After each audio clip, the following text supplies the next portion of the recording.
A subscribe to my channel for more stories like this. We left until my lungs felt tight.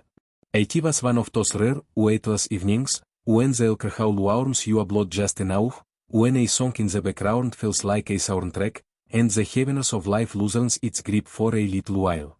It turns set across from me, sleeves pushed up, firms relaxed against the wood of the table, and each has held me in the soft, deliberate way that made me feel truly understood. 4 months yet been orbiting something unnamed. A friendship lit a little too brightly. A look that lingered a bit too long. I told myself it was harmless. He had a girlfriend. I had MY on unresolved messes. We both pretended we respected the invisible boundary. But that night, neither of us actually cared about that line. AT started with teasing. He made fun of my terrible movie preferences. I mocked his obsession with baseball numbers. We tossed sarcastic remarks back and forth between sips of red wine, laughter rolling easily, until I said something that didn't land right. I don't even remember why I said AT. Maybe because silence suddenly felt too risky.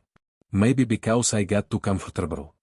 Half joking, half unfiltered truth, I said. Your girlfriend must have the patience of a saint to put up with you too. At first, he kept smiling.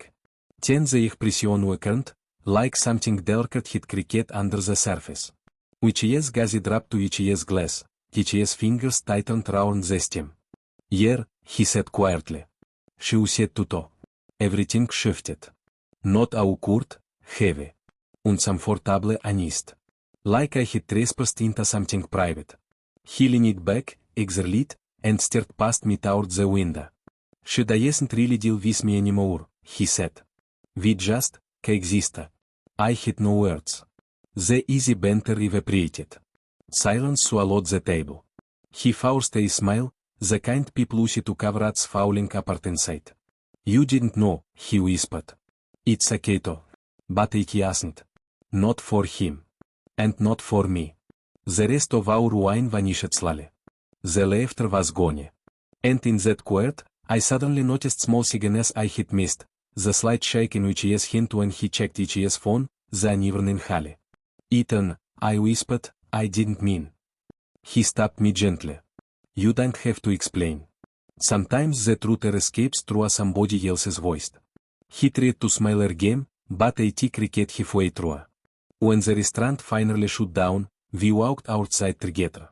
The city was strangely muted, even the traffic felt quieter. Under a street lamp, he tucked his hands into his coat pockets. You ever so hard with someone that you forget why you were sad? He asked. I nodded. He let out a tired chuckle. Yeah. That was nice. For a minute too. Then he turned round and walked through before I could reply. I stood there in the cold, wondering how a night that felt so light could end with that much weight.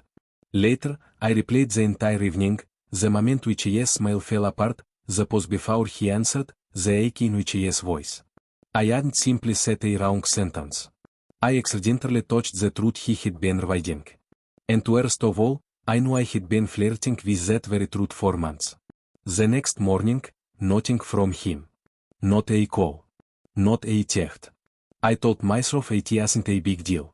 But scrolling through our old messages, the messages, the jokes, the Latinx mini confessions, I realized what I actually missed wasn't romance. It was the breathing room he gave me. His presence. His attention. Something dangerously intimate disguised as just friendship. 3 days later, my phone buzzed. Can we talk? No emoji. No punctuation. Just that. We met at a park halfway between our apartments. He looked different, exhausted from overthinking. No teasing now. No flirty grin. Just two people standing in the aftermath of something that changed the shape unexpectedly. I've been thinking, he said, ace on the water. About that night too. I tried to apologize, but he cut in, gently, like before. You didn't do anything wrong. You simply said out loud what I was running from too.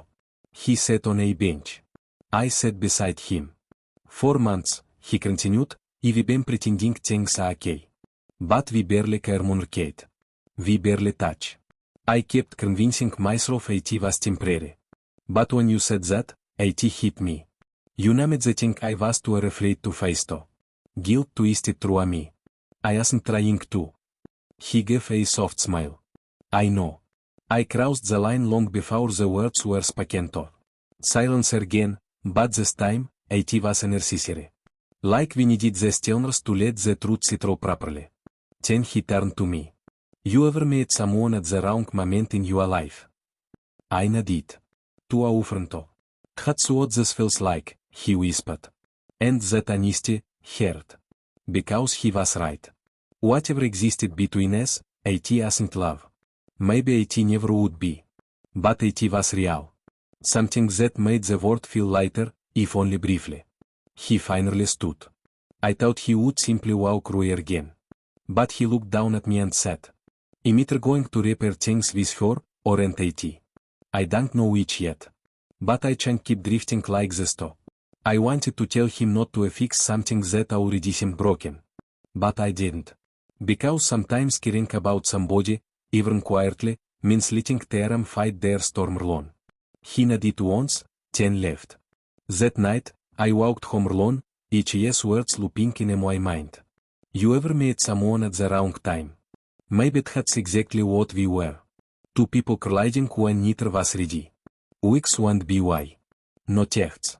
No random run-ins. But whenever I sat in that same restaurant, I could still almost hear the echo of our laughter, faint, ghastly. That night might not have been about falling in love. It was about truth. Real connection isn't fireworks or promises, it's seeing another human without filters, even when it hurts. Because sometimes the moment you stop pretending, everything changes.